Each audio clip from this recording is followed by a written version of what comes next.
This old guitar has traveled countless miles, seen innumerable smoky bars, and played thousands of songs for souls who needed to hear them.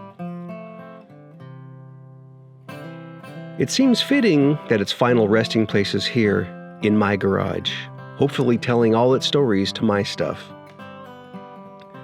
My old man once told me that he had done everything he ever wanted to do, and this guitar set him on that journey. The people he met, the things he saw, the successes he had, the stories he could tell, it all started with this little thing. It was his currency for unlocking new worlds. While our personalities are vastly different, I can see that my obsessions are very similar to his, but channeled differently. While my obsession is purely a hobby, the songs he played put bread on the table, literally. When people tell me they're lifelong Jimmy Buffett or John Denver fans, I roll my eyes a little, skeptical of the depth of what those songs actually mean to them. It's one thing to hear songs on an album, and quite another to hear them night after night on an acoustic guitar while singing along with family, creating unbreakable ties to the music, the kind that penetrates your DNA and takes up permanent residence among your helical strands. Now, I don't consider myself a parrot head, though, because that term didn't exist in the 70s when his most glorious albums were made, played on a loop in our house, long before the spring break crowd adopted him. This old guitar took him to the Caribbean, where he chased the ghost of Jimmy Buffett to live the lyrics he heard on those songs. It was an adventure. Yeah, from the very beginning, it was to the end. It was an adventure. So I did. That was my Jimmy Buffett period. I wanted to see what he was going through and what it was like to do that. So this is a Jimmy Buffett song. I just love this song.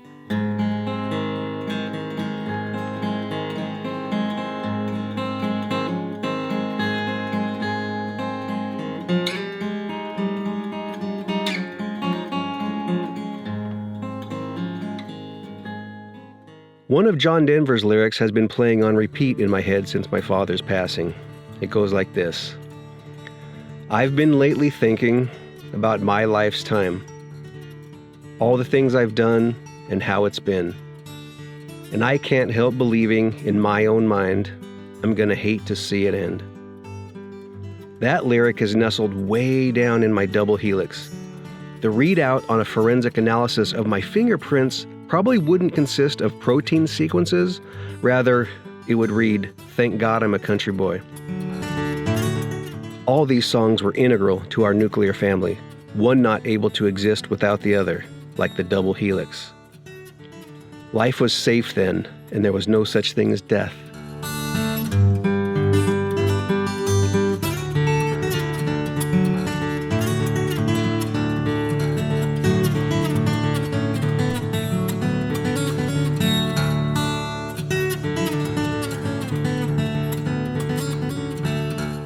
One of my last memories of my dad was in my garage. He was hardly able to stand, cancer conspiring to take the last bit of livelihood he could summon.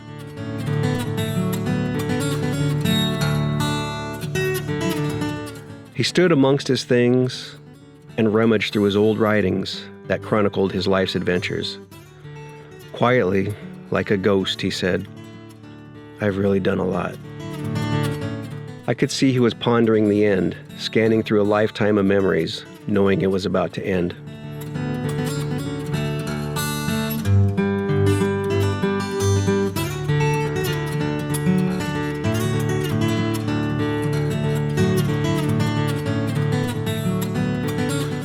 Amongst all the things he passed on to me, the writing, photography, motorcycles, music has left the most indelible mark. He once told me there were times he couldn't sleep because he was thinking about the Travis pick, a reference to the playing style of Merle Travis. And while the instruments are different, the obsession is the same. For me, it's an obsession with trying to move the six-stroke roll around the kit like Mitch Mitchell in Hey Joe. Executing a beautiful six-stroke roll gives me as much satisfaction as anything I can think of. It's weird because it means nothing and everything. Every day I come in here and sit behind the drums, I reflect and say thank you for the gift of music. When I see that battered guitar case, I'm transported back in time, back to the warm cocoon of childhood once again. I'll put a song on I know he loved, play along, and do my best to pay homage to the leader of the band.